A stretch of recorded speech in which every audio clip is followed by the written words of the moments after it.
On today's episode of the Nostalgia Test podcast, we invite Brian Colburn from Playlist Wars to celebrate our 1-year anniversary by putting Billy Joel's Greatest Hits Volume 1 through 3 to the ultimate test. And immediately after the episode, we go back in time for a little bit to where it all began. Episode 1, Cocktail.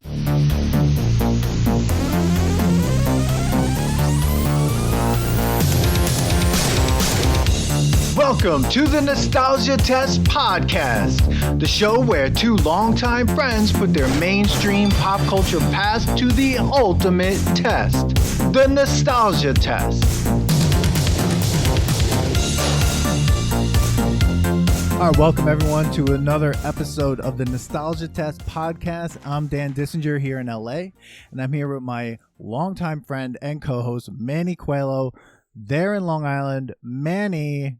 Dude, this is not just another episode. Welcome to another episode. No, welcome to the episode, the anniversary episode. We've been doing this for a year.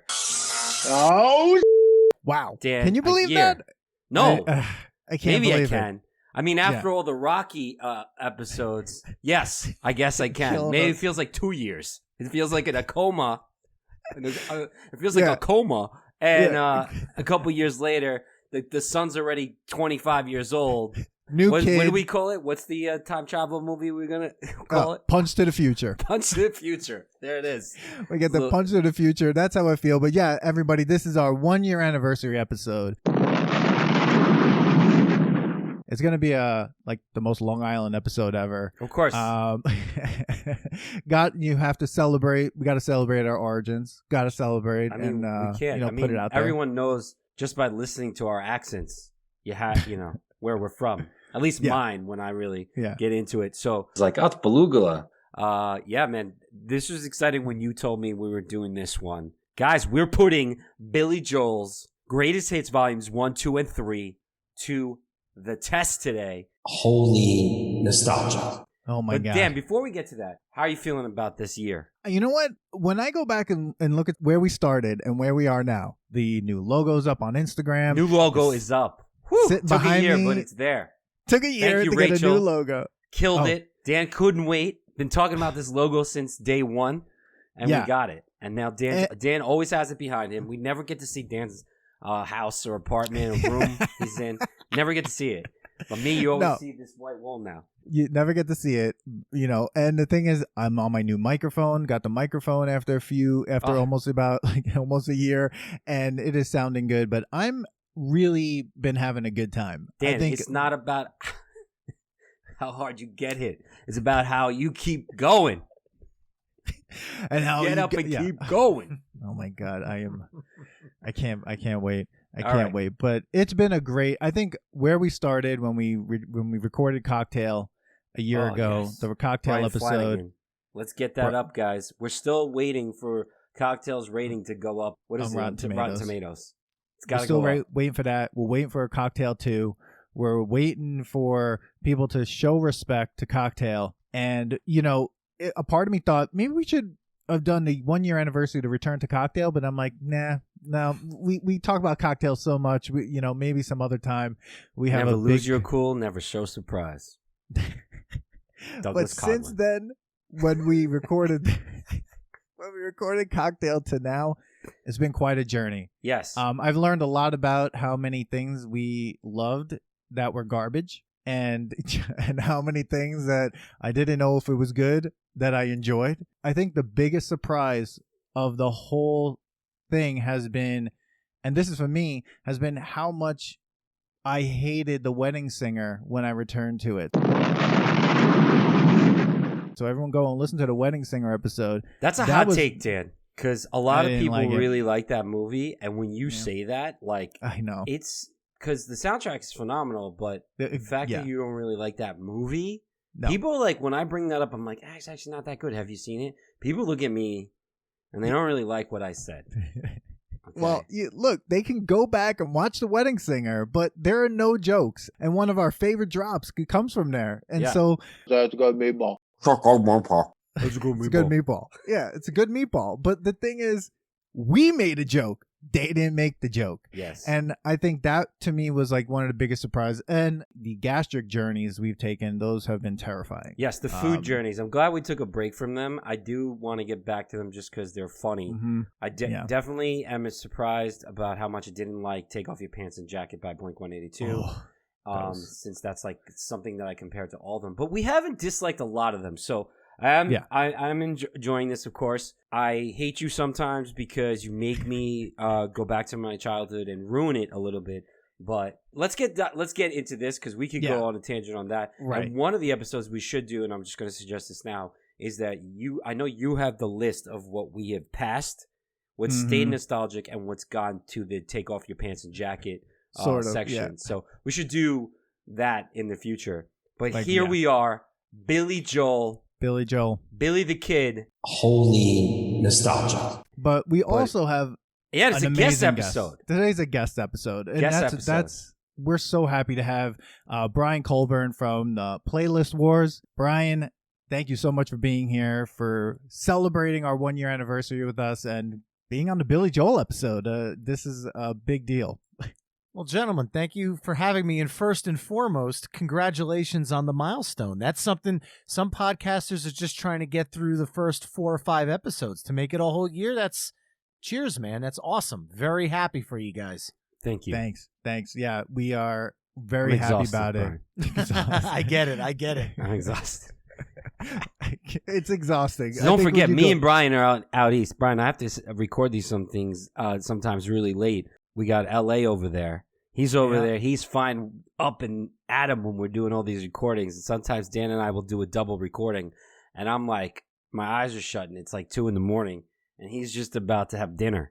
You know, those are the best episodes. Those go in the tangents, the nostalgia test tangents. Brian, tell us a little bit about your podcast, what you guys do. Oh, awesome. Well, Playlist Wars is a podcast that I created with my best friend of 25 years, and our show format's pretty simple. Each episode, we choose one topic, band, or artist, and then the two of us plus a guest each create our own greatest hits playlist. And the episode is basically us battling over our choices, track 1 through track 10.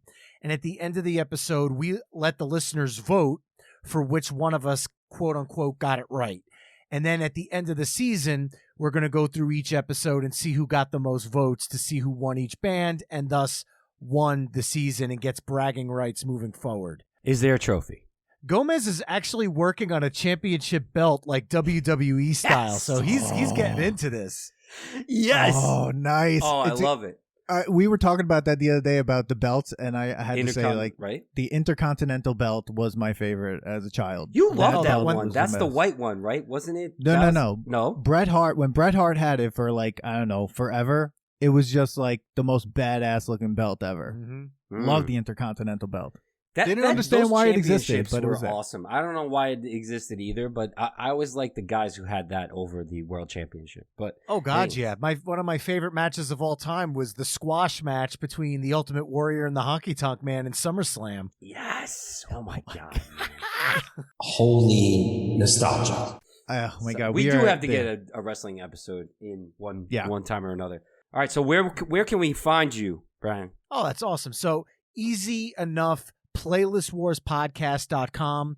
We're on Twitter and Facebook at Playlist Wars, on Instagram at Playlist Wars Podcast, or on Gmail if you want to email us, playlistwars@gmail.com. We post all of our episodes to PlaylistWarsPodcast.com along with the actual playlists that each person creates. So you could listen to the episode and then hear the music right underneath, just in case you're having a hard time deciding. Cool. So this is fun. This is a great episode to have you on then. We always do initial thoughts. So I want to hear your initial thoughts about Billy Joel, when you became a fan, where you grew up. I know you're from the East Coast. Did you grow up in Jersey? Yes, I did. You did? Okay. There you go. Let's hear about your story with Billy Joel. All right. Well, this is quite easy. Billy Joel is one of the first artists that I grew up with. My parents introduced me to a bunch of music when I was a child. And the first artists that I remember listening to on a constant basis were The Cars, Huey Lewis and the News, and Billy Joel.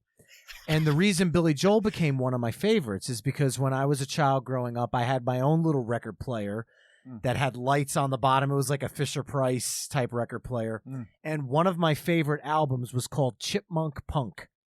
And it was Alvin and the Chipmunks doing, at the time, all popular music around 1980. Wow. And one of the songs on it was You May Be Right. Really? And I kept playing that over and over again. And my father said, hey, come into the living room. Let me play you something.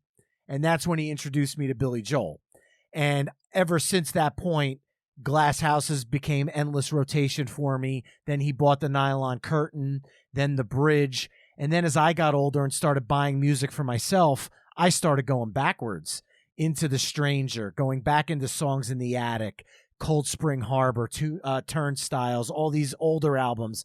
And I've been a fan, like I said, as long as I can remember listening to music. You just went some deep cuts in there. Deep cuts. Oh, yeah. Listen, as far as I can remember, my aunt used to have a record player.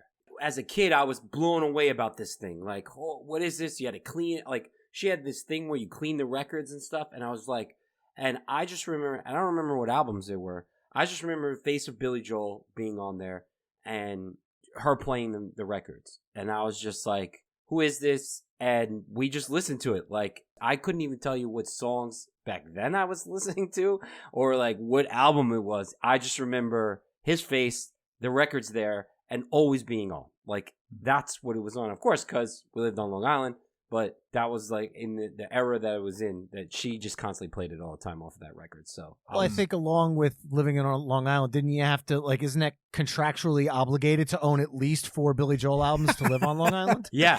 I do know somebody who doesn't really like Billy Joel, which is, I'm not going to name his name because I want him to stay safe and he doesn't have to be attacked on this. But I mean, being on Long Island, like, you hear Billy Joel all the time, especially on the radio. If you're listening to like some sort of Long Island rock station, Billy Joel comes up on a constant basis. It's like, especially Scenes in an Italian Restaurant. I think that song was probably played like more times on the radio than, Stairway to Heaven. But it's so weird to think that also when I look through my parents' records, then they would randomly come up. The Stranger, which now I have, here, I took to LA with me, and, Glass Houses and 52nd Street, like these albums, like, just are part of the collection.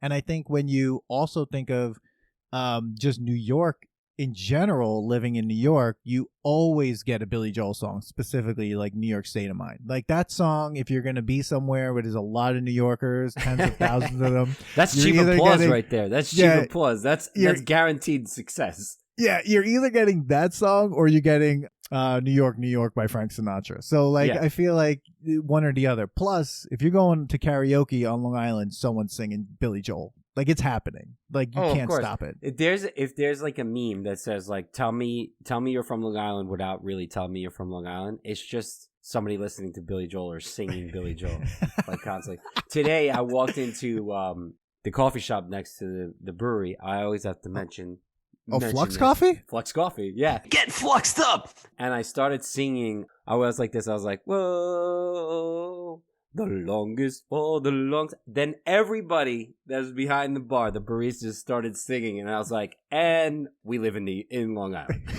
And they were in perfect 3-point harmony. Everybody was trying to do all the different. Like I was doing bits, the longest for the longest, and they're like, like it was so funny. And I was like, I'm doing that tonight because they're always like, "Oh, you recording tonight? Like, what are you testing tonight?"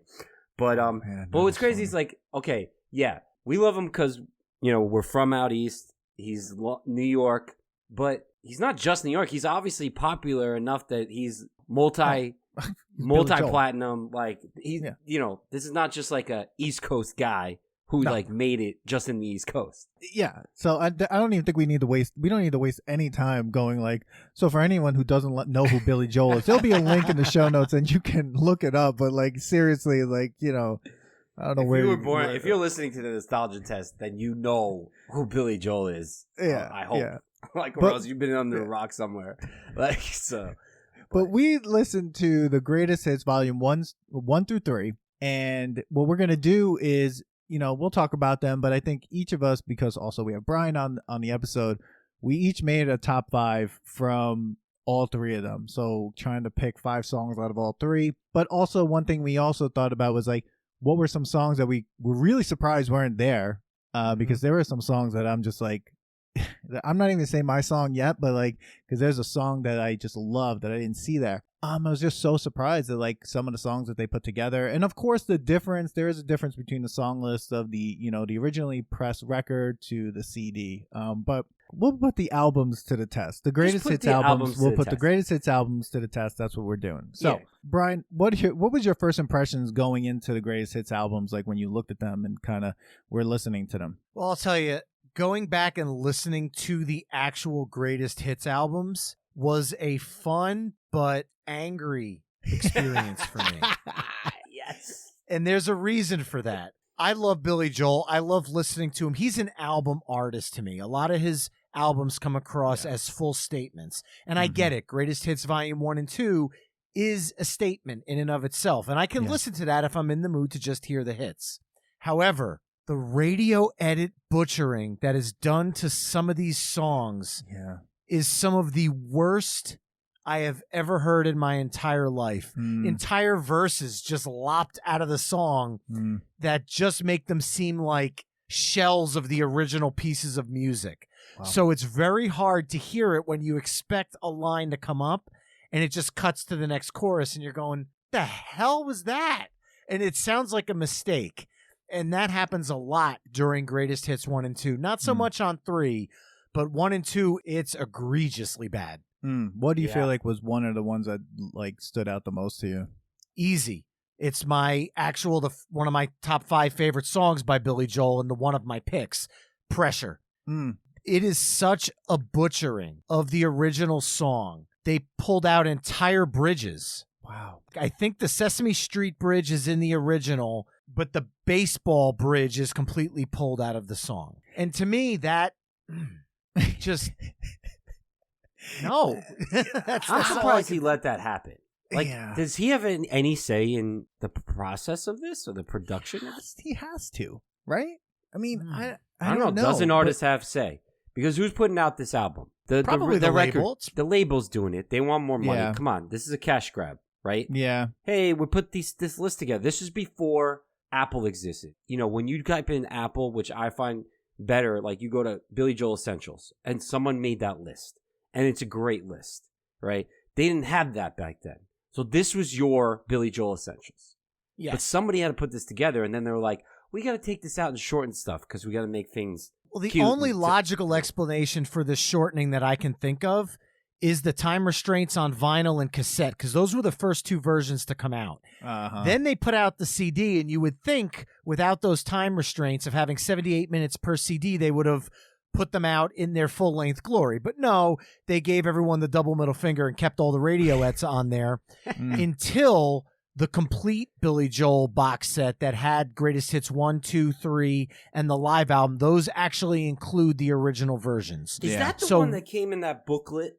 Yes. There was like the big book. Oh, I love that one because then he like explains some of the songs. Oh. The 4th disc is unbelievable. It's all the stories behind it. Yeah.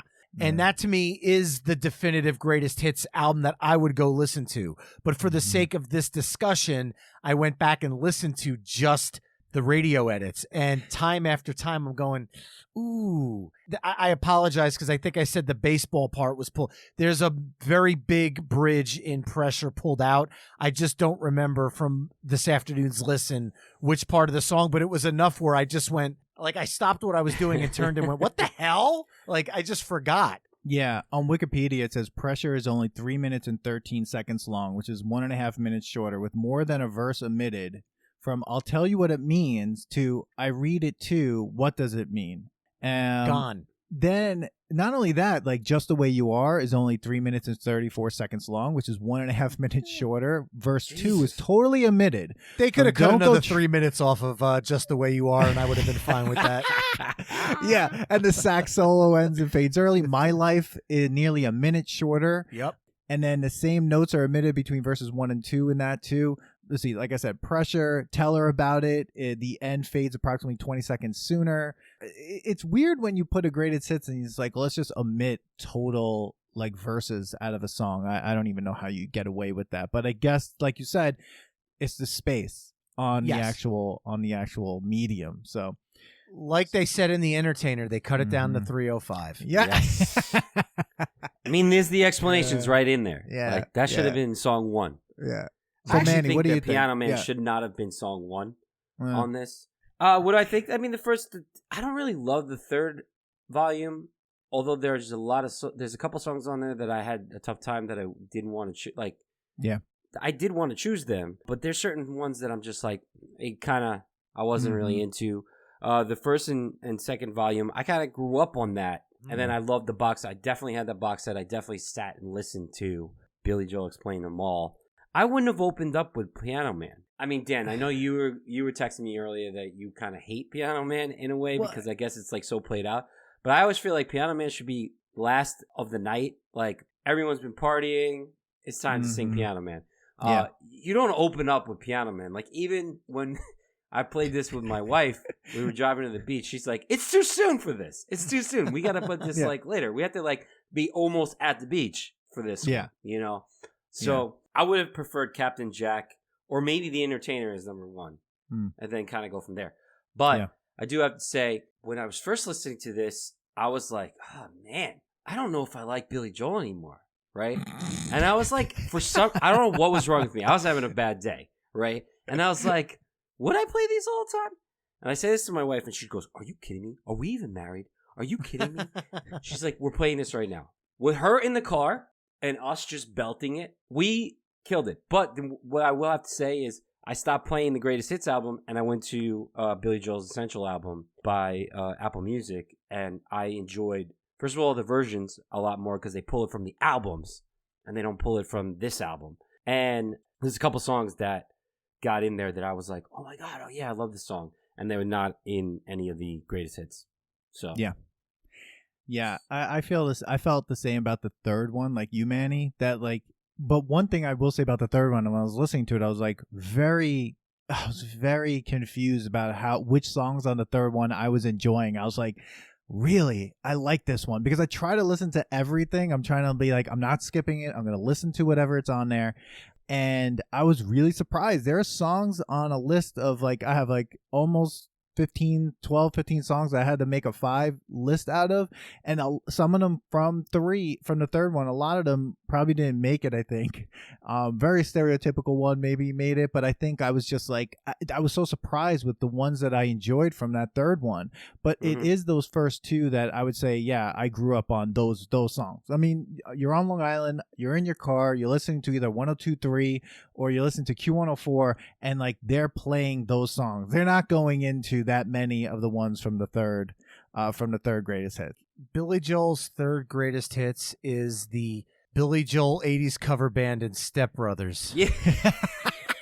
Every time I hear it, because they start playing Keeping the Faith when it starts, I think of Step Brothers, and that movie has officially ruined Billy Joel's Greatest Hits Volume 3 for me, because we're an 80s Billy Joel cover band. That's what that album is.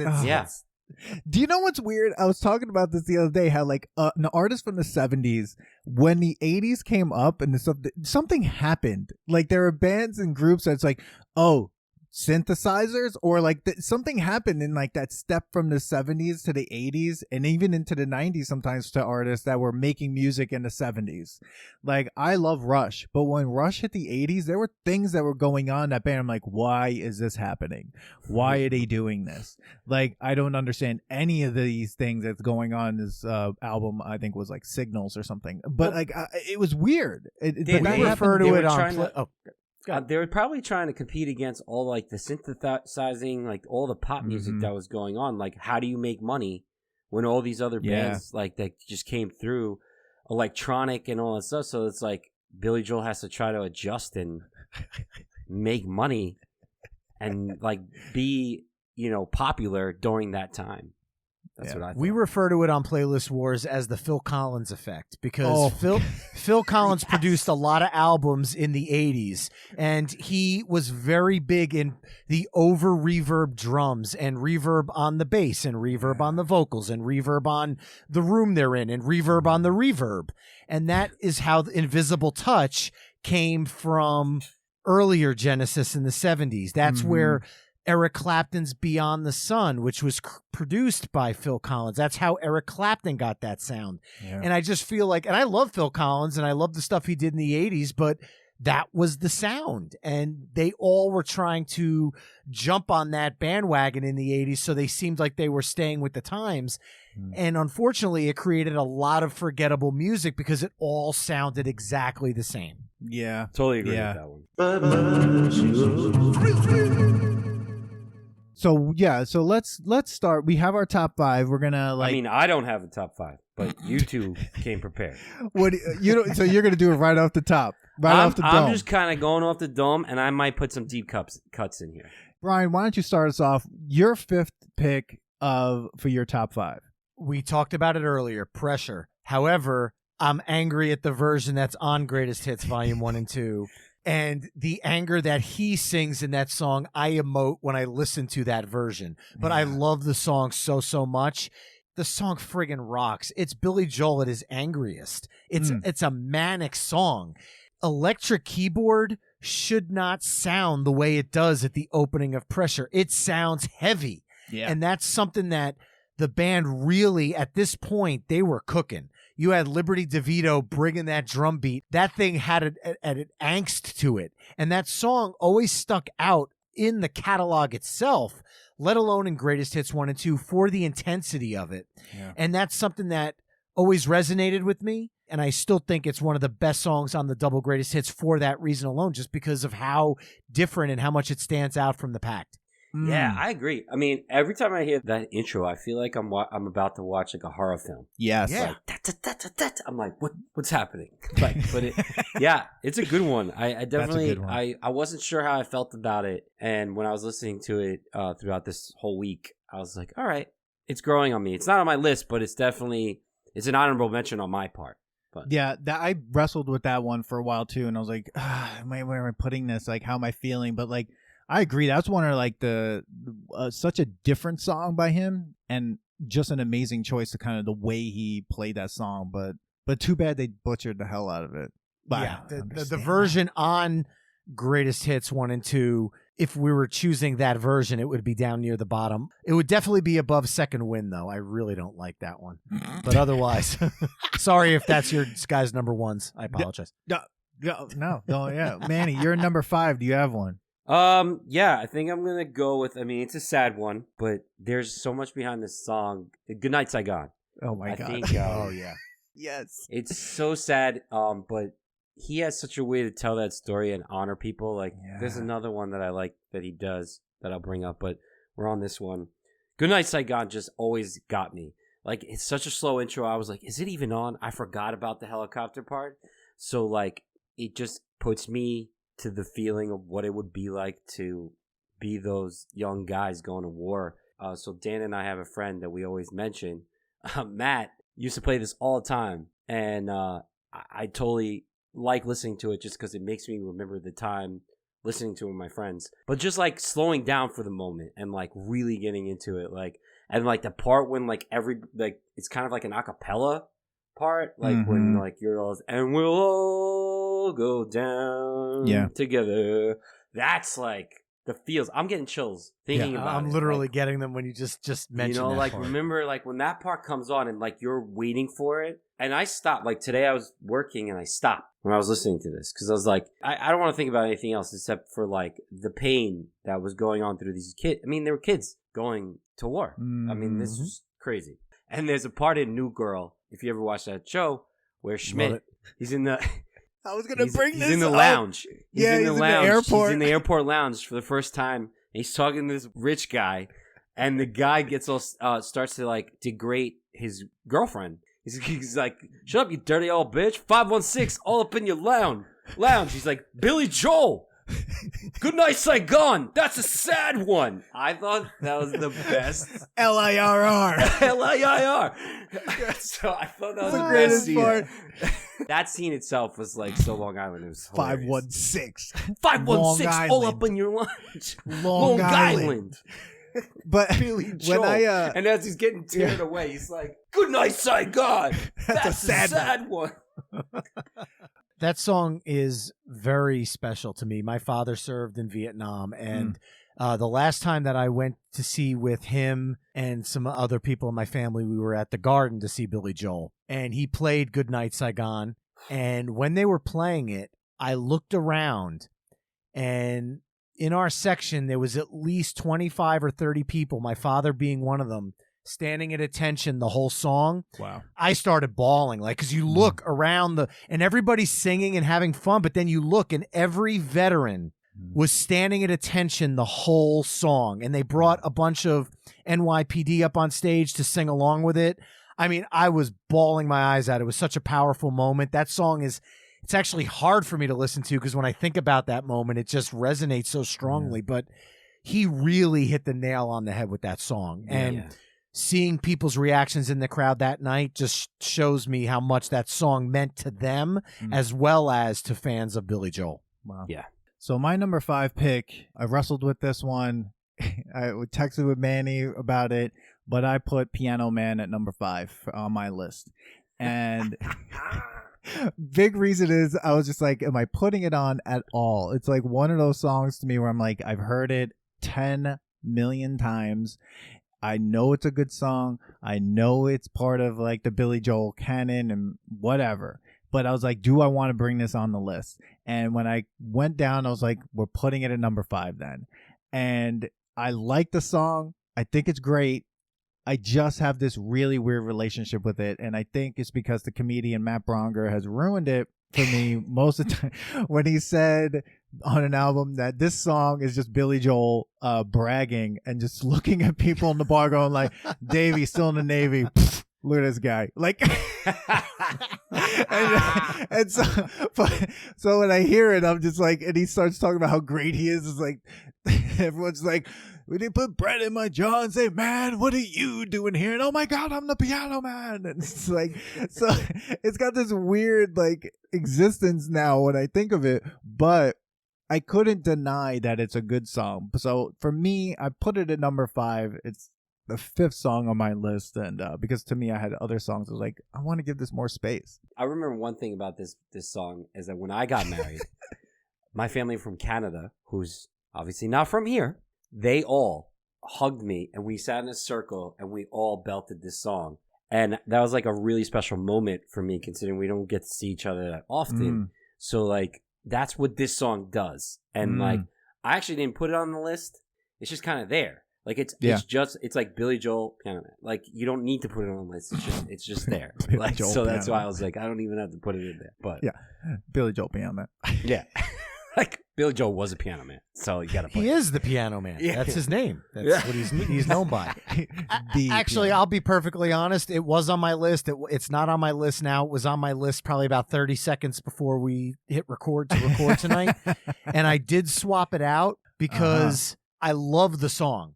And I don't want to spoil too much, but we have a Billy Joel episode coming up on Playlist Wars on July 13th. Shameless plugs. And there's a lot of discussion about Piano Man and a lot of shocking revelations about that song. Okay. So I'll just leave it at that. Let's leave that as a teaser right there. Yeah, Guys, total tease there. I'm so sorry about that. I feel like such a shill, but... Shameless plugs. Shameless plugs. I know. I'm so... Shameless plugs. Awful. Don't worry, we have drops for that.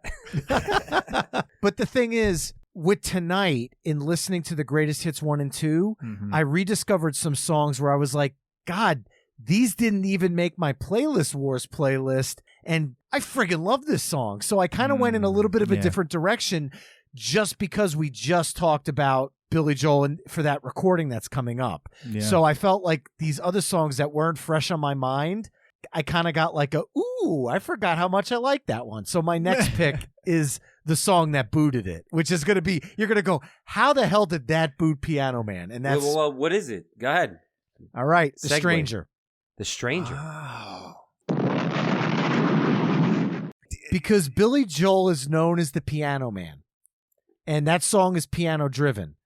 The Stranger has the beautiful piano opening. But what's the part of the song you remember? It's that badass guitar riff. That 70s kind of bluesy da da da da da da. Like it's a badass guitar riff, which you can kind of count on one hand Billy Joel guitar riff songs. Like you've got A Matter of Trust, you've got You May Be Right, You've got The Stranger, but they're few and far between spread out across his catalog. So that song really stood out to me when I was listening to it today, saying, you know what? I forgot just how much fun this song is. And it's even better in The Stranger as an album listen.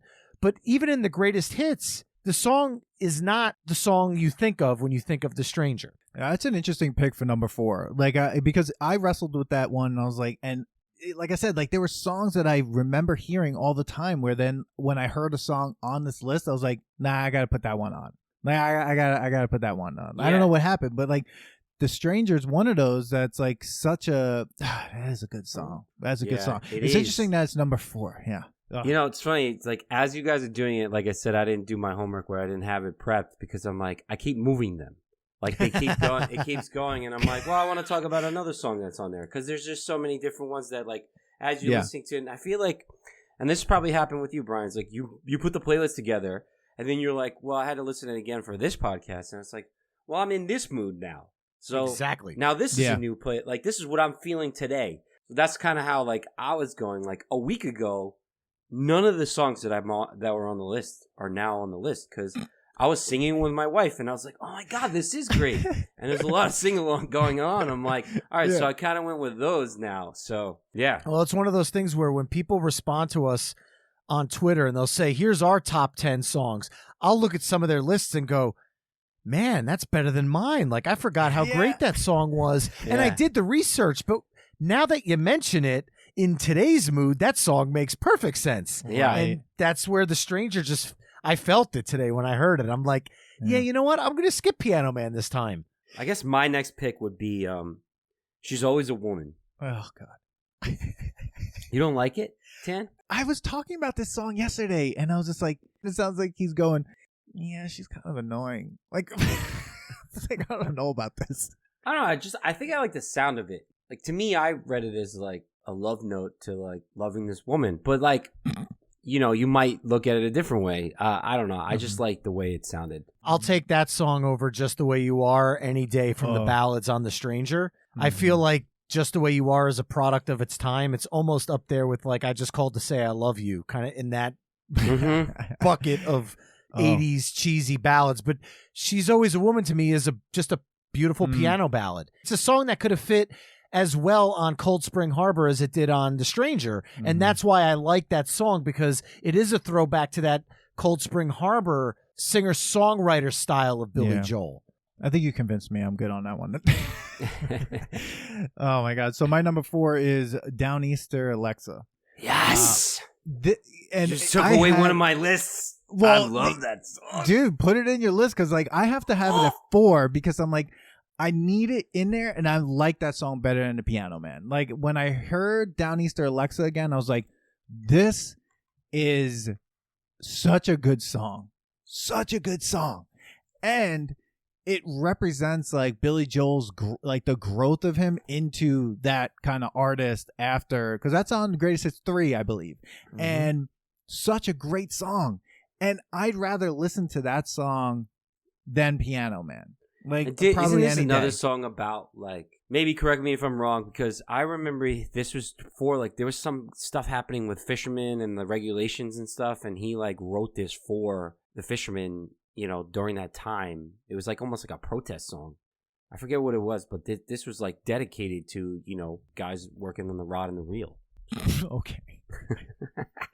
Bro hugs. Like, usually I do some research for this one, but I was, like, going straight off, like, emotion, but it just becomes like this unbelievable story. And I think that's the other part about the Billy Joel songs that I really like are the ones that kind of that are more storytelling songs. And for me, this one has that. It has like those storytelling elements. It gives me kind of that feeling of when I like listen to like a really good Tom Waits song. And that's why I like this one. So according to Wikipedia, the song is about a fictional person. It decries the plight of the Long Island Bay men.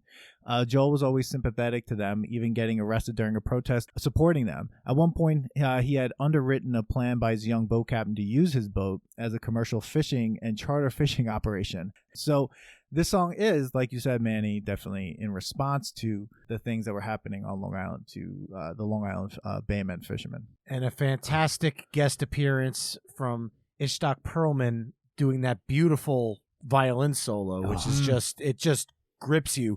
That's a good guest spot on a Billy Joel album. Yeah. In comparison, when you have Color Me Bad on All About Soul on the River of Dreams album, that's a not so good guest on a Billy Joel album. That's just not a good Billy Joel album. Pretty much. Yo, I got a deep cut from that album that I like. And it's Shades of Grey. Dude, that's got a message. Yeah, it's got a mess. Shades of Grey and No Man's Land are the two big takeaways from River of Dreams that I felt like were decent songs. And then some of the rest of it is a little more forgettable than... There's not bad, but just there.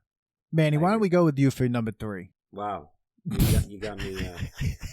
I think you're still picking your number 3. No, I was gonna move this one up, but I was gonna save this one, but I'm just gonna have to say Scenes from Italian Restaurant. That's gonna be more.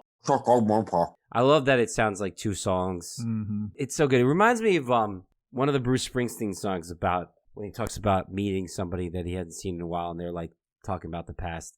So it's just really good. Song. Yeah, every Bruce Springsteen song. But of course, I mean, I love it. I think it's great. I mean, who doesn't know the words to this song? And then all of a sudden, I love how it starts slow, and then it speeds up like you're in a whole different song, and then it goes back to being at a restaurant. Almost like if you're having a conversation with somebody and you're talking about a nostalgic time and whatever, you're remembering how fast and how exciting things are and all this stuff, and then you slow it back down and back in. And what's weird is that song didn't make the original pressing. Like that was an add-on to the CD version, like to the later version, which I was really confused by that because I was like, that's one of his bigger songs. Though it didn't make my list, I think like I just can't hear it anymore because again, just like I listened to the radio so much when I was a kid that song just was on all the time. That song never stopped. That was just like you heard it. It was like Billy Joel's like November Rain to me. Like anytime I heard it, I was like, is it over yet? Like I like it, but it's gotta end. How much are they eating at this restaurant? So do you like that more than Piano Man, or you think Piano Man? Obviously, well, yeah, you didn't put that on your list, so I would rather Piano Man than I think really? Scenes from Italian Restaurant. Okay. Yeah, see, I would rather Scenes from Italian Restaurant. I'm siding completely with Manny on this one. Sorry, Daniel. Hey, it's okay. It happens all the time. It's my number 2 song. Wow. Yeah, it's Billy Joel's ode to the Beatles, Abbey Road. He has said in interviews that Scenes from an Italian Restaurant is based off of his love of Abbey Road, the second half. And that's where the song structure comes from, which I think is fascinating. But the funniest part about it is you talked about, Dan, how much they played that song on the radio all the time. All the time. Fun fact about the song, it was never released as a single. It is not a single. What? Oh, that's amazing. No, it was never released as a single. So the fact that it was on the CD pressing was because of fan demand at that point. Wow. But that song, which we all know, and it's probably his second most popular song, not a single. Wow. Like, I mean, I just wasn't. I felt like I wasn't rooting for Brenda and Eddie because they spent their money on a waterbed. Well, you already know. Like, yeah, I know. Like, who gets a waterbed? What? Yeah, exactly. When I heard that, I was like, okay. Like, I wanted a waterbed for like maybe like a few. Like, I mean, that's why the divorce happened. The waterbed. I mean, you cannot sleep with someone for 10 years. No, 10 minutes. What are you talking about? 10, yeah. I mean, someone's coming in there with keys, popping that thing. Like, first, my uncle had a waterbed. I was a child when I jumped on it. And I was like, this is fun for a moment. And I was a child. And I was like, this is not good. Like, there's people who get seasick all the time. You're giving them a waterbed? Who has a waterbed? I think a part of me, and I think I said this. Do they still exist? Yeah. Of course they do. Waterbed fails the nostalgia test. I think the problem with Brenda and Eddie, and I think I had this issue with Rocky too, was that my mind now goes to what are they spending their money on? Like, so I'm thinking about it. I'm like, they had to get the paintings from Sears, man. That's where else do you get your paintings? That line. Who gets paintings from Sears? Like, they sell paintings? I guess like the dentist office and stuff. I mean, it's like the home diner sense of the time. Yeah, you know. Now you go to Home Goods. It's like Brendan, Brendan and Eddie went to Marshalls and Home Goods. Yeah. So, guys, if you like Nostalgia Test podcast, please don't forget to like and subscribe. Yeah, subscribe and like. Follow us on all social media outlets that you can find us and where you can get podcasts: Podbean, Spotify, Apple. All right, my number 3 is the only song I'm picking off of Greatest Hits Volume 3, and it's just simply one of my favorite Billy Joel songs, and it is one of the bigger known hits. However, at the time, I was able to buy my own music in 1989, and I loved the Stormfront album. And believe it or not, because we had to do We Didn't Start the Fire for history class, that's not the song, but I had to memorize it. So that part was always kind of like grating because it puts me right back into that test mode every time I hear the song, and I get like anxiety, like I'm going to fail. My favorite song from that album and from Greatest Hits Volume 3 is I Go to Extremes. I feel like it's a perfect song, the way Billy Joel describes anyone who's ever dealt with any kind of anxiety or emotional stress in their life, having gone through that myself. The song just resonates with me on a personal level. And it's very uplifting because, there's just lines in it like, sometimes I lie awake night after night, coming apart at the seams, eager to please, ready to fight. Why do I go to extremes? Anyone who's ever dealt with anxiety in their life in any form, good or bad, you could feel that. And it's a poetic song. It feels good. Sometimes a song just makes you happy, and that's the only reason you like it. That song just makes me happy. It's a fun, upbeat 80s Billy Joel era song. So Go to Extremes. I love it's a great song. I didn't put that on. So because like my number 3 was what you said, Brian, that you can't hear, and that's We Didn't Start the Fire. Okay. It's just an unbelievable song to me. I remember seeing him play it live on like the Grammys or something like that when I was a kid and being like, oh my God, this is like a song? Like, what is this? Like, I can't even believe what I'm listening to. And then Manny knows probably another reason why I love this song, because Manny and I, when we drove cross country with our friend Dave, check out the Jada Kiss episode with Dave, we were in New Orleans and we somehow stumbled into some bar and they had karaoke, and Manny and I are like, we're doing We Didn't Start the Fire, let's go. And that is my go-to and karaoke song. I doubt we sang any song, any words. Like, I don't think any words happened. I think we just were up there going like Billy Joel and then like trying to sing the words, and it was just a disaster. But it's such a good memory. I love this song. It's a great number memory. 3 on my list, definitely. Whoever's listening to this and knows me, they know that song was going to be on the list because it's my go-to karaoke song.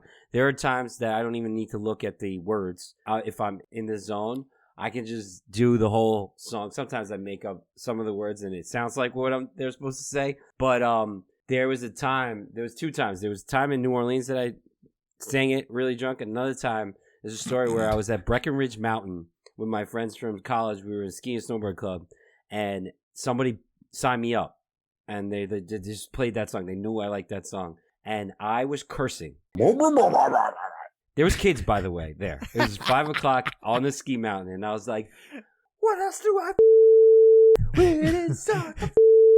like screaming. I dropped the mic. I was having a blast, but they were not.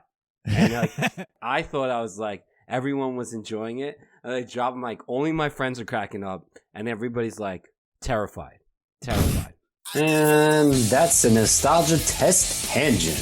Obviously, that song could just keep going and going and going. It's a history lesson. Yeah. I think he talks about how, like, teachers in history, they'll just be like, listen to the song and then write an explanation of everything that comes up. Mm-hmm. And you basically just taught a history lesson. And you see what I actually love the song. I crapped on it before as part of a joke because I literally remember that test in 7th grade. And one of the questions was, you ready? Buddy Holly, Ben-Hur, Space Monkey, Mafia, Hula Hoops, what's next? Castro. That's Litholgy Brewing. Yeah. Good. See, you would have gotten an A, but you're sitting there in your brain and you're like, because they spoke the song out. So it took this song, and I'm sitting there like, give me a second. Buddy Holly Ben Hur, Space Monkey Mafia, who loops Castro. But they were like, you had to like sing it. But the fact that they put it all together, I get like this PTSD every time I hear the song because I'm getting nervous that I'm not going to get the words right. And singing that song is so hard because it like you have to hit every syllable, and if you don't say the words correctly in like karaoke, you're done. And if you don't know the words coming up or the names, like if you've never seen it before and you see a name on the screen for the first time, you're just like, what? It's over. It's there over. are times that Shut I just it down, like, that's why I shut don't it even down. look at it, Dan, because if you look at it and you're like, wait, but I've always said Bob Dole, and like it's not Bob Dole, right? And I'm like, I just say it. I just say it. I don't care, because if you look at it and try to correct it, like you're saying, Dan, you're done. Yeah. You've lost the momentum of keeping up with the song. Yeah, Great it song. has to be my number 3. So many memories around that song. Such a powerful song. I will say Only the Good Die Young is great tune. I think that's your great. number 2. Yeah. My dad loves to say that phrase all the time, and I actually like the song. Why not? So weird. Dude, I'm just making this up on the fly. Well, They could ask me tomorrow, and I could be like, that's a song that New I York could State pass. of Mind. But like, That's a song New York that I State can of Mind pass. to me, you could pass too. Like, of course it's a good song. It's about New York. Of course, it's Cheap Applause song. Well, I had a lot of problems with New York State he's of at a Mind. concert, and he of course when he's in New York, he like mentions every single newspaper. Like, yeah, I get it. Like, but yeah, I like Only the Good Die Young. Like, Really? That was a song I could leave. Like I was Really? like, oh God, only the good die young. That's what I said. Come on. I love that song. I'm not gonna It's lie. so great. That They if you're lied to them. And if you're a fan of punk covers, Me First and the Gimme Gimmes does a great version of Only the Good Die Young. Oh, So- really? Oh yeah, it's a lot of fun. That's awesome. I love punk covers, so I do that a lot on Playlist Wars. When I pick a song, Shameless plugs. I usually throw out like every cover version I could think of as because I just enjoy cover songs as a whole. I see, but like Only the Good Die Young is like still rock and roll to me. Like there are songs where I'm just like, I can't hear this. I can't listen to this song even anymore. like Still Rock and Roll. Really? But I mean, I wouldn't put it on the list. I still like it. I like it. It's good. I don't know. I don't know. Maybe Do there's you even something... like Billy Joel, Dan? Yeah, Do you even love like Billy Joel, but like not that song, and not there's another song that I'll talk about later that I just want like erased from history. But I think like this, I'm surprised that it's your number 2 in a top 5. I'm surprised it's 2. Dan, After I really hearing, Dan, this is off the cuff here. Okay, this could be number 5, and come on, I'm just going with it. I'm trying not to make ones that you guys are choosing. Okay, I'm changing it as we're going. Well, that's your number 2. Excellent. Yeah, put it in there. Yep. That's my number 2 for this episode. Fine. I'm putting it down. Go ahead, Brian. Number 2 for Brian. Well, mine was Scenes from an Italian Restaurant. There you go. See, that could be my number 2 another time also. It's But probably my honestly, number 1. if we stopped record and then you said to me, name 5 of your favorite songs from great, it could change. Yeah. It really could. My number 1, though, believe it or not, is the one song that I would not ever change. So, but we'll save that for when we get to track 1. Yeah. All right. Yeah. My number 2 is Good Night Saigon. When I heard it and I was like, I'm putting this on the list, I was really trying to think about where on the list I wanted it.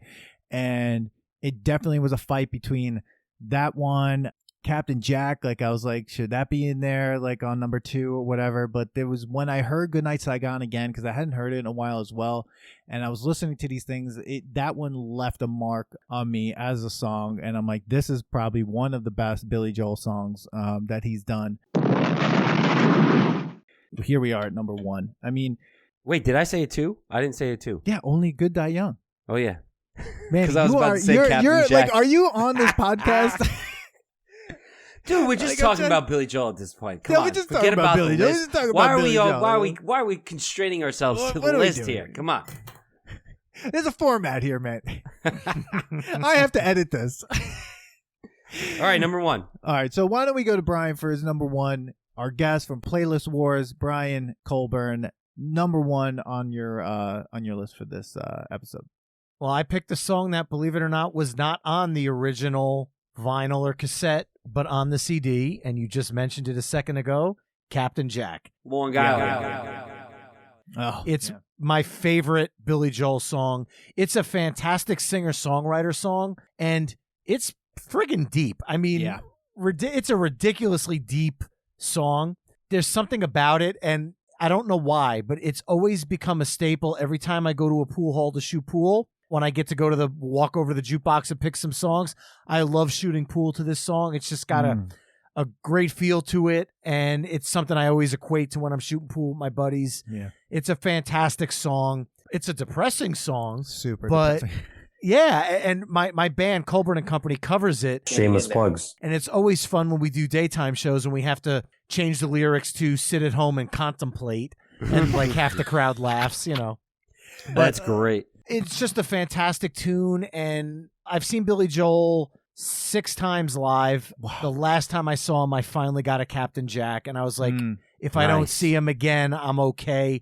I just needed to see that song one time once live, and it was at the Garden, and it was perfect. I saw him twice. I saw him in Nassau Coliseum. Remember that 8 show sold out in like seconds back in the day?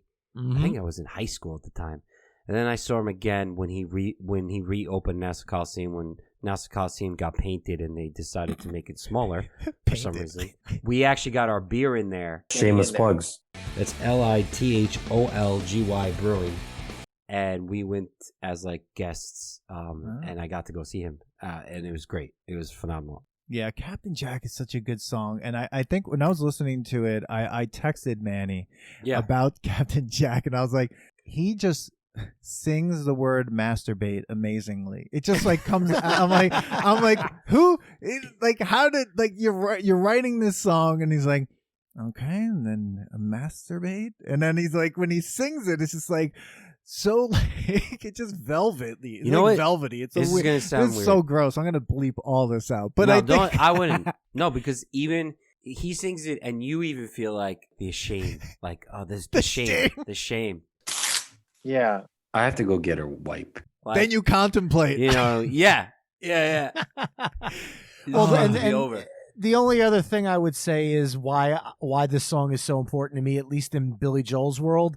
If it wasn't for this song, Billy Joel might not have ever broke, because this was a song that WMMR in Philadelphia pumped and really helped put Billy Joel on the map. Wow. And because of that, we've got a ton of fantastic albums that we might not have gotten. Yeah, I wrestled with this one, between this one and my number one pick. I was just like, and it's funny because like even other ones, I'm like, well, I could probably put it here, but I felt like putting it lower would have been like not the right thing. It was like, for me, it was either number one or not, and I just could. It was just like the one that I picked for number one for me is just the one that I wanted at what is number it? one. Oh well, I'll just say mine is The Entertainer. I feel like love that song. The Entertainer is. There's something about it. I mean, I'm not a musician, but like I'm a writer and a poet, and like I've been on a stage and I performed and do all those things, and like you have to be like at your best or an audience doesn't care. So or doing the podcast or doing whatever you do, right, in front of people. But there's something the way he tells that story and how it builds over time, how it builds over the course of the song, and it gets louder and louder and louder, and more instruments are added, and then it kind of like just like builds to this gigantic climax as a song. I feel everything he's saying, even though like I don't share those experiences, but I'm sharing in like that kind of anxiety of being an artist and trying to like be relevant all the time. And it's such a great song. It's such a great song. It's just like, it's one of my favorite songs that he's ever done. And I feel like when I went through this list, I was like, The Entertainer. I listened to it like more than once when I heard it. I was like, I got to bring it back. And I had to listen to it again. And I feel like for me, number one definitely had to be The Entertainer. But it was a big debate between that one and Captain Jack. But I think for me, The Entertainer definitely came out on top for me. And neither one of them were on the original vinyl or cassette. I mean, I don't understand how they made them. That's why I messaged you prior to this recording, like, are we allowed to pick songs that weren't on the original vinyl? Because kind of like a bunch of my favorite songs are there, dude. Yeah, no, and that's the thing. It's just like, well, it's so weird. It's like, well, you have both the greatest hits, collectively, like, because like, how, if they're gonna change it, might as well be able to like pull from all of it, Yeah. But yeah, The Entertainer is definitely my number one choice. Manny, what do you got at number one well, today? I said, we didn't start the fire. One guy. Number one. Amazing. I played it like 5 times on the way here, back home from work. I play it all the time. My wife is sick of it. She's just like, what? Just stop. And I was like, I can't. When I'm feeling down, that song is on all the time. I mean, there's, but I wrestled. This was a tough, like, this list is just tough because, like, I'm even just like looking at, like, I was enjoying Moving Out. I was enjoying My Life, Big Shot, like, all together. Listening to it was such a fun time. Re-listening. It's a great sequence. It's a great. The album is sequenced really well. Except for Piano Man, but that's just my opinion on that. But like, yeah, it's done really well. Like, so, like, I can see, like, when you say, like, when I'm down, I put this song on. I feel like there's like a Manny playlist of, like, No Easy Way Out, Eye of the Tiger, We Didn't Start the Fire. Just the whole Rocky IV soundtrack. No, I wouldn't even do it. Eye of the Tiger is actually not one of my. I don't really like Eye of the Tiger. Oh, you're a Burning Heart guy. Yeah, I think there's definitely better songs than that. I think Eye of the Tiger is meh. But here, I love it. So we got our list, but I want to say there's two of them that I'm mad that aren't even on this thing. Yeah, and one of them is Angry Young Man. Holy nostalgia. Why is that number one on my list of why it's not included? Amen. Why? Like, why? What? Like, look up the concert album that he did, or A Bridge to Russia. The version of Angry Young Man on that album is so lightning fast, you almost wonder how Liberty DeVito is keeping up with Billy Joel on the drums. And Liberty always played the songs a little bit more amped up live. And in this version, his fingers are moving so fast, it sounds almost Eddie Van Halen-esque on the piano. And to me, it's his iconic opening song. That one, and if you don't mind if I throw one out, that go. Miami 2017. Oh, you just took it. You just took it. Brian, you just took my second one. Dude, you and I are right there. I love that song. Good. That song is so good. You want to talk about telling a story. Oh, my God. Like a whole other life of a whole other imagination of what the future might look like. I love that song. I want to play that song like with Handlebars by Flowbots because like I want to do a remix of those two songs because they're both telling about a future coming up or something that's like they're telling some sort of weird future. And I said it last night I was listening to it. I was like, this is like Billy Joel's science fiction song. Like I feel like it's like sci-fi. And I was like, why is this not on the list? How do you make a greatest hits and not put that on the list? I was livid. Some people only know that song by the other name of it, Lights Go Out on Broadway. Mm-hmm. Yeah. Because my wife's like, I don't know what you're talking about. You know? You can go to Turnstiles for the original studio version, but the songs from the Attic version is what Billy Joel considers to be the definitive version because that's when his actual band that he played with played those songs together. In the studio for Turnstiles, he played with session musicians. Okay. So he felt like the life was kind of sucked out of those recordings. And that's why, to me, when given the choice, I always take the songs from the Attic version. And then for Angry Young Man, I go to the concert or A Bridge to Russia for Angry Young Man because it's two totally different pieces of music, the way they're played live and in the studio. Yeah. Oh, it's so good. That's so good. I love pianos. I love songs with pianos and like that beginning. Oh, well, so you see, good. This is what brings me to a song for me that I'm like, I wish was on there, but it's like one of my favorite Billy Joel songs that I guess it's not on there for, I don't know, it's a deeper cut or I don't know, but it's so good. And this will bring me to my other thing, but like, it's like Summer Highland Falls. Like, I love Summer Highland Falls. To me, that song has an amazing piano part. It tells an amazing story, and it's a beautiful song. And I wish that it could be on the greatest hits in place of like Uptown Girl, which I can't hear anymore. I can't hear it. Once that song starts, it's like, man, I'm just like, no. I was like, you gotta stop. Like, I don't want to hear this song. Put Angry Young Men on. Put, Lights Go Out on Broadway or whatever. Put anything else on but that. I don't want to hear Uptown Girl. I don't want to hear Uptown Girl. Like, I don't get it. I have one other song that I would replace, but it would be on Greatest Hits Volume 3, and it's ridiculously deep cut. Can I go there? Do it. Okay, this one's ridiculously deep, but hear me out. In 1988, I was 10 years old. I had the soundtrack to Oliver and Company. Okay. And Billy Joel included a song in that called "Why Should I Worry." And the song is so infectious. It's a love song to New York, like all the others he's done. Mm-hmm. But the song is so infectious, and it's so much better than anything he did on the River of Dreams. It has like that little beat. I'm listening to it. It's got the same beat and the same vibe. He's got the yeah.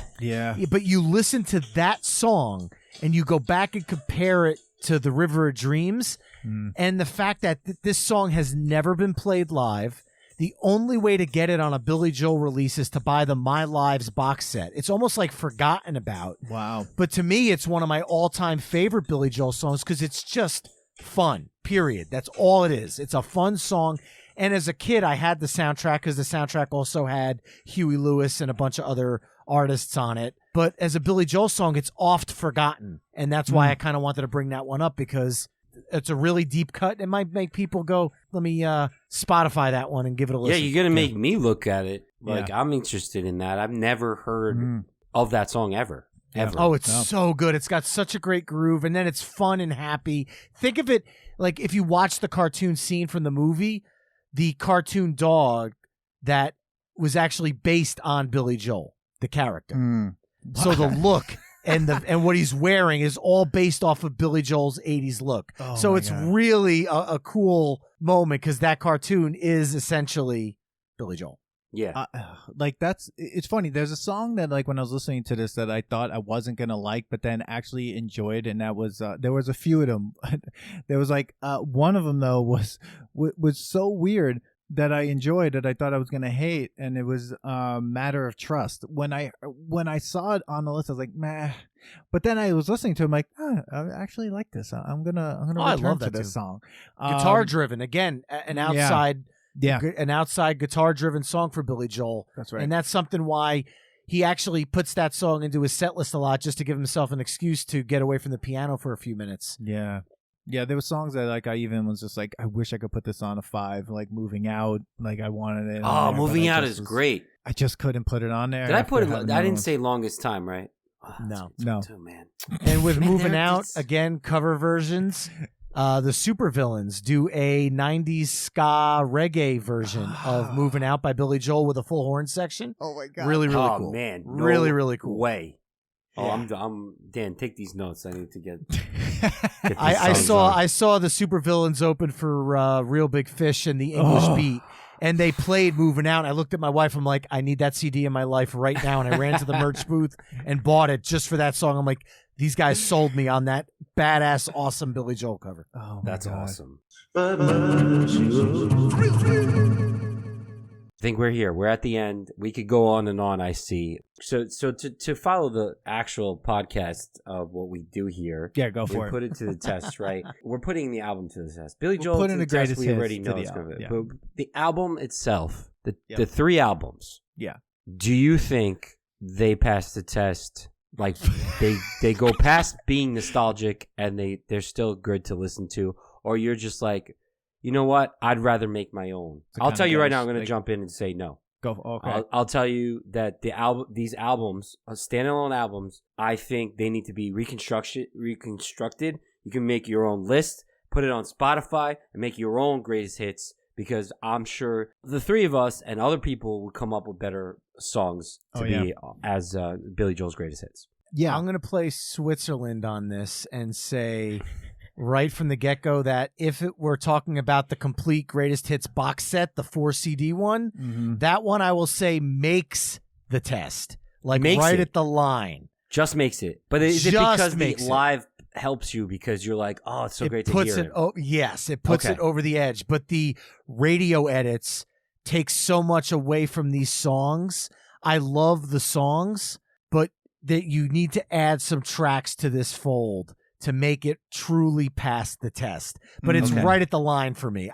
Because I love Billy Joel so much, I almost feel like I'm doing a disservice to say he doesn't pass the test. You're not saying Billy Joel. We're talking about the albums. Talking about the albums itself. That's where it's below. But the live version, so it all depends on what version you're listening to. I'm going to agree, because I think these greatest hits albums, and I think it goes... maybe it goes for a lot of greatest hits albums. I mean, like, I feel like one of the most popular ones is Queen. I mean, I've had the Queen greatest hits, and that was like before I even bought any Queen album ever in my entire life. I still don't think I have a Queen album, but I think like with these greatest hits albums from Billy Joel, the one thing it made me do was want to just go listen to the albums. So it's to pull my record, like my vinyl copy of The Stranger out and throw that on my record player and listen to Turnstiles and Cold Spring Harbor. So I think as an element of nostalgia, the greatest hits albums do that. They are nostalgic. But other than that, like I'm not going to be like bumping the greatest hits album of Billy Joel. I'm just going to go, let's just listen to Glass Houses. It's funny because I was texting a friend of mine, shout out to Megan Nolan, that like her husband, Tom Nolan of Cortland Manor. He loves Billy Joel, and she texted me his list, and I'm like, oh, I'll shout his list out because after we did ours, and his list from the greatest hits was, it's not numbered, but let's just put it out there: Captain Jack, New York State of Mind, Scenes from an Italian Restaurant, And So It Goes, and then Downeaster Alexa. Long guy. And So It Goes. So a bunch from all of our lists there, yeah. Yeah, but And So It Goes, that one I was like, I mean, that's a really interesting choice. But a bunch of the ones that we chose, except for New York State of Mind, which didn't make any of our lists. I just feel like that's a song I listened to at a baseball game. It's just like another like Piano. Piano Man didn't even like get on our list, but I think it's just like it's unspoken. I put it at number 5. Like, it's just like, yeah, you did. I forgot. I put it at number 5. I was gonna not have it on, but it squeaked its way right in there. Vienna. Okay, so he Vienna's said, great. My friend Tom, he said it's a tragedy that Vienna's not on there. Yeah. Whew. All right. Wow. Listen, we could go all day. Guys, don't forget it's July 13th. We have on July 13th a Playlist Wars episode where we're joined by Melissa Boileau, who's the host of Songs from the Attic, which is a radio show dedicated to the music of Billy Joel that runs in New York on WVOA 87.7 FM every Sunday morning from 10 to 11 a.m., as well as WVOAradio.com. She is the biggest Billy Joel fan I've ever met in my entire life, and Gomez and I go up against her to pick our 10 favorite Billy Joel songs to create what we each feel is the perfect Billy Joel playlist. And I will say, some songs made it tonight on this episode that did not make my list. Really? For that recording, because again, different mode, different mindset. Yeah, exactly. So I could talk about Billy Joel all the time. You guys are fantastic. Oh. It's an absolute honor to be on your anniversary show. I thank you guys so much. Well, thank you for coming. Thank you. Thank you, Brian. And we had a blast too. Like, can't wait to hear that episode as well. And tell us what you think. We'd love to see your top 5. Post it in the comments. Post it on Instagram. Brian, it was such a good time. Such a great episode. So happy you're here. Happy anniversary, 1 year, Manny. Happy anniversary, Dan. I'll see you next time. Damn Rocky Marathon that's going on. Guys, got to check them out. But guys, thank you. Don't forget to follow us, like, and subscribe. And don't forget to follow Brian. And Brian, where can we find you again? You can find us at playlistwarspodcast.com, on Instagram at Playlist Wars Podcast, and on Twitter and Facebook at Playlist Wars. Awesome. And I'm going to leave with this. Never lose your cool, never show surprise. Oh, my God. Go check out episode 1. Check out episode 1, thenostalgiatest.com, at The Nostalgia Test on Instagram and Facebook, and at Nostalgia Test on Twitter. Thank you, everyone, for listening. Thank you for everyone for supporting the Nostalgia Test podcast, and we look forward to an amazing second year of this podcast. I'm Dan Dissinger, and I'm here in LA, and I'm with my friend Manny Coelho, who's over there in New York. What's up, Manny? What's going on? What's up? Let's do it. Let's do it. You got your notes? First of all, I have what I think is a thesis, a masterful amount of. I have every single line by the 2 people that were big in his life. Let's go. Let's just get into it. For the first episode we went back and we visited the 1988 quote-unquote rom-com Cocktail, starring Tom Cruise and Elizabeth Shue. This is from the Wikipedia. Cocktail is a 1988 American romantic comedy drama film directed by Roger Donaldson and written by Haywood Gould, whose screenplay was based on his book of the same name. The film tells the story of a young New York City business student, Brian Flanagan, who takes up bartending in order to make ends meet. The film stars Tom Cruise, Brian Brown, and Elizabeth Shue. Dude, I'm gonna go first on a little bit. Okay, go just ahead. to kind of my background, why we chose this obviously. Because this is my all-time favorite. I don't know why. I can't tell you why. This to me is the perfect nostalgia test, right? Because I don't know why I like this movie so much. Okay, first of all, when we talked about doing this, I was like, yes. How many times have we talked about Cocktail? I remember I forced you to watch this movie. All right, everybody. Oh, you're recording. Oh, sorry. Yeah, I'm over. That's okay. Obviously, this is a weird cut, but we have to re-record this portion of the pod. So we had some technical difficulties, bandwidth problems. Typical technology in 2020. Where are my flying cars? Where are my flying cars? Where are my hoverboards? Not the dumb one. Dude. First of all, hold on. That's not a hoverboard. You have wheels, bro. First of all, you don't need flying cars because just look how bad this technology is with bandwidth. Imagine a car that's in the air that has a bad problem. It's going to fall and hit another car that's in the ground. There's more accidents over that. We don't want flying cars. Unless somehow that car can float when it's not working, which is not possible. If the car is not working, it doesn't float anymore. It's going to cause more accidents. We don't need it. So can we just have maglev at least then? We don't need flying cars. Humans can't handle bandwidth, and you're talking about oh my God. All right, people. And just one other thing. If it has wheels, it's not a hoverboard. Okay, so stop saying that that's a hoverboard. That's not hovering. That's wheeling. It's basically a unicycle. Oh, I want to go on a hoverboard. It's not hovering. It's just a skateboard that's the other way and has power now. You need power. Exactly. Yeah. All right, Cocktail, right? Cocktail. We're coming back to Cocktail. We're coming back to Cocktail. You know what? You know what's the best part about this, Dan? Is that you don't like it, and I'm so happy we get to talk about it again. I literally thought about it. I was like, maybe we should just re-record the whole episode. But then I'm like, nah, I can't go through this again. No, but, it's fine. But I can't. I'm so happy we get to do it again. Yeah, I mean, this section is fun to talk about. So, I mean, look, the movie's fun to talk about. Absolutely. It's a fun movie. 80s rom-com. It's not a rom-com. I don't care what anyone says. Just to reiterate my experience with the movie, I remember watching it at your house. I was in your basement. You said, you have to watch Cocktail. I'm like, all right, obviously I'm a degenerate. I have nothing else to do. Let's watch Cocktail. And I put the movie on. I watched it. It then ended. The sun had come up at that point. I got into my car and went to work at Walgreens. That's my experience with Cocktail. It was crazy and weird. And then I remember seeing bits and pieces of it every now and then. We talked about it. We'd always quote from it and stuff like that. But then after that, I never really watched it until this moment again. It's so weird to kind of go back to it. But my experience, obviously, you already know it, but nobody else knows it, is that I've watched this probably more than a handful of times, more than I should watch this movie. You would think that this is, Casablanca. I don't know what got me into it. I'm sure it was my mom. She was a big Tom Cruise fan back then.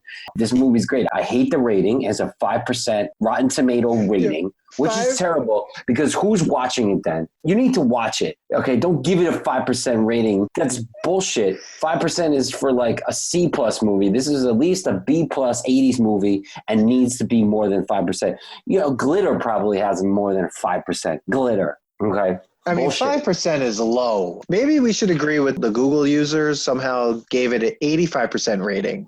All right. All right. All right. Well, I think that's a little too high, but if you want to go, that's fine. But I'm going to give it an 85. I like it. I would give it 100. No, 99 maybe. No. 99 based on 80s movies, but not. I think definitely Tom Cruise takes this movie, he puts it on his, very little back, gets it across the finish line. Without him, this movie is terrifying. I mean, this movie would never be made if it wasn't for him. This movie was made for him. They're like, oh, how do we make this screenplay and who's going to star in it? And they're like, oh, Tom Cruise. Oh, he plays himself. Wasn't this movie after Top Gun? Top Gun. Oh, yes, it was, Dan. Which is crazy to me because Top Gun is such a great movie. movie is huge. This looks like a movie that should have came out. Is it though? Is Top Gun a great movie? I guess we'll have to come to that. That's a test. That's test. That's we're gonna be another test. Because again, we're thinking it is. When was the last time you actually sat down and watched the whole thing? Dear God. Top Gun? Instead of just saying Need for Speed or, you lost that loving feeling, quoting all the what everybody else quotes and watching men play volleyball together naked. We may not like it. And this is wrong that I'm saying that because I love Tom Cruise, so it doesn't matter. I'm sure I'm going to like it. But let's get talking about the rom-com. Which is the rom-com. Rom-com. And it was, Tom Cruise made literally garbage writing unbelievable in this movie. The writing is terrible. The movie is based on a novel, which I am so surprised at. To this day, I am still thinking this was a book. That scares me a lot. I think to me, this movie opens up with one of the most incomprehensible scenes of all time. You're right into the 80s with the title track. Sure. Neon, 80s music playing. Greyhound bus is being flagged down by you don't know what. Why are they pulling over the bus? My question is this. Why don't they just drive him to the city? They've driven this far away, getting him onto a Greyhound bus. How far? Where was he when he got onto the bus? I don't know. And first of all, you're in the Navy or in the Army, and you could just pull over a bus anytime you want. And there was open seats. I guess he had a ticket, but that's not how buses work. No, he didn't have it. Or maybe he missed the bus. He probably missed the bus because he was a degenerate. So he probably missed the bus because he was drunk and he didn't make it, Yeah, but you're right. Then just let them drive you to the city. Where are you going? And then they're all standing there staring at the bus. Did you see that one friend? The one friend hits the bus. Yeah. Slaps the bus in the butt. What are you doing? Yeah, it's go get him, bus. Wow. What are you doing? If I was that bus driver, I'd be so scared. We're getting hijacked. What are you doing? You can only get away with that in an 80s movie. Pull over a bus, cut right in front of them. That bus should have ran straight through them, and the movie should have been 10 seconds long, and then they should die. So then it opens up right away to showing you what this movie's about. It's about a man who wants to make it big in New York City. You get the books that he's reading, which is Fast Track to Making Money, Make a Million, How to Make a Million. This is a movie in the 80s, probably around the same times that all the stockbroking movies come around. Oh, yeah. Everything was just about making money, business. Even though it's supposed to be a rom-com, and he's looking at the city with the Twin Towers, which was a crazy scene to watch. Yeah. He holds a baby in his hand, and he's like, we're going to make it, kid. We're going to make it. But that was some foreshadowing right there. You want to talk about some complex shit, man. Foreshadowing. There was a lot. This is great writing. Oh, it was great. The first 2 minutes of that movie told you the whole story of what that movie was going to be about millionaires and businessmen versus the guy who's struggling. There was even this one scene it lasted 2 seconds. There's a dog walker with 10, 20 dogs, obviously making a lot of money, all in one shot. He's walking these dogs. He's trained them. They're walking in unison. It's calm. And then the next shot is a man struggling to hold one dog and picking up the dog shit. Right there, big comparison of what this movie is going to be about. Yeah. The rich people and the struggling working man. If you don't watch the rest of the movie, you wouldn't understand why that shot was in the movie. Tells you the story right there. And then the baby. That. We could just end the we could end the movie right just give Tom Cruise his baby. This baby. He wants to make it big and he's going to work hard to do it. And the baby's going to screw some things up. Here we go. But I just want to say, Manhattan around the late 80s and 90s, horrible. Gross. Horrible. And where did they end up? Definitely Long Island City. No, that was Long Island City before Long Island City was Long Island City of what it is today. Yeah. I was looking at the pictures and I was like, oh my God, that doesn't look like anything or what it looks like now. But it was crap. So basically his uncle, in which he went to his bar to take advice from, has a bar in the worst part of Queens at the time. Yeah. It seemed. Yeah. One of the worst parts of Queens. It was so uninhabitable that, according to my mentor at St. John's, Dr. Ganter, shout out to Dr. Ganter, when he lived there, he said there was so little people that lived there that there wasn't even alternate side of the street parking. Can you imagine that? No. No one's there. So don't worry about changing your car on the other side of the street. Wow. That's how little anyone cared about Long Island City. So he's in Long Island City. He's getting advice from his uncle. I guess his parents are dead. Everyone that he knows is dead. He's an orphan basically, but yeah. But dude, there was two people in this that gave him advice, and it was Uncle Pat and Coughlin, Douglas Coughlin. But Uncle Pat gets like short change. You might as well just give it Uncle Pat the finger and thanks Uncle Pat. And then 50 minutes later, come back and say, "Oh, you were right." The movie could have ended by him listening to just Uncle Pat. I'm just going to say a couple quotes that Uncle Pat said. Most things in life, good or bad, just kind of happen. Huge. Then he says, big advice. You don't get rich giving things away. So on the house, at a bar, never. Uncle Pat does not do that. He even tells a story about the Mets winning. 1986, yeah. Yeah, the 1986. And one of his clients that go there all the time says, drinks around the house, and he punched him in the face.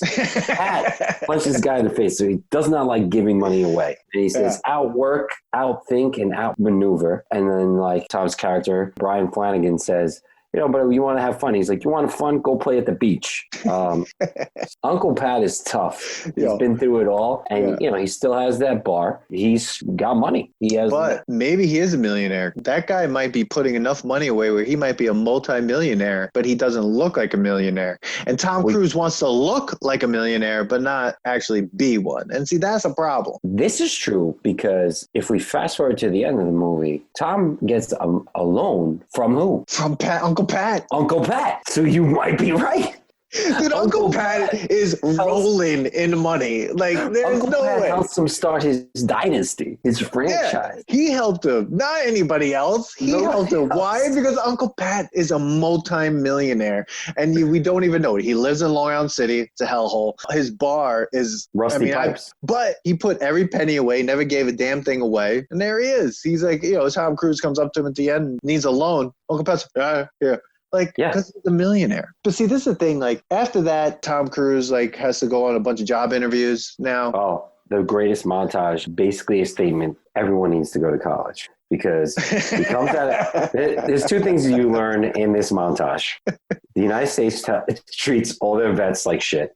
And Tom Cruise plays yet another vet, and I don't know if Born on the 4th of July was before or after this movie. You can look it up right now. Look it up right now. Plays a vet, but he plays a whole different type of vet. And he comes back, he tries to go get these jobs, and the montage is just job interview after job interview is saying you're not qualified and you need to go to college. This movie must have been sponsored or financed by some sort of college or university, because there was 3-minute montage about how people weren't taking it because you needed to go. Yeah. Okay, so Born on the 4th of July, 1989, Cocktail, 1988. Okay. All right. So they realized after seeing how great he was at playing a vet that he could play. Let's just put him in a good movie. But the thing about this is that time is a mystery to me in this movie. And this montage right away tells me why. Well, not even here. The bus ride. How long does it take to get to wherever they are to New York, right? So very long, because the friends would have just driven him if it wasn't. But everyone looks like great on the bus too. He goes on to all these interviews in one day, it seems like one day, right? It reminded me of Muppets Take Manhattan, because in Muppets Take Manhattan, they're trying to sell a musical to a bunch of people. They're Muppets. There are monsters in the world, and then they end up at a Greek diner. And then Kermit gets a job at this diner. Yeah, well. Brian Flanagan does the same thing and then ends up at a bar. And it looks like it's a Fridays, Dan. Is it a TGIF Fridays? You believe it is? 100%. The waitresses are dressed like Fridays. Yeah. Everything in there looks, I guess, like Fridays. The awning looks like Fridays. But where was the lettering? They took it out just for the movie? I guess TGI Fridays, they didn't want to be associated with it. All right. Story. See, here's the thing. Then is this the story of the TGI Fridays franchise? Holy shit, it might be, because his plan in the whole movie is to start Flanagan's, which is a bar pub that is open in malls. It's the story of Fridays. Right? It's gotta be. Maybe that's what the movie is about. Maybe that's what the book is about. This is a book not just about this dope. It's about the franchising of TGI Fridays. And maybe we got it wrong. Maybe that's the problem. It's trying to be one thing when really it's about TGI Friday. It's the story of the guy who started TGI Friday. Right. Thanks for listening to today's episode. Please subscribe to the Nostalgia Test podcast to know when new episodes drop. Don't forget to leave us 5 stars and a positive review so more people can find the podcast. Share your thoughts and memories on today's topic on our Twitter at Nostalgia Test and on Instagram at The Nostalgia Test. Tune in next time because you never know what pop culture will pop up on The Nostalgia Test.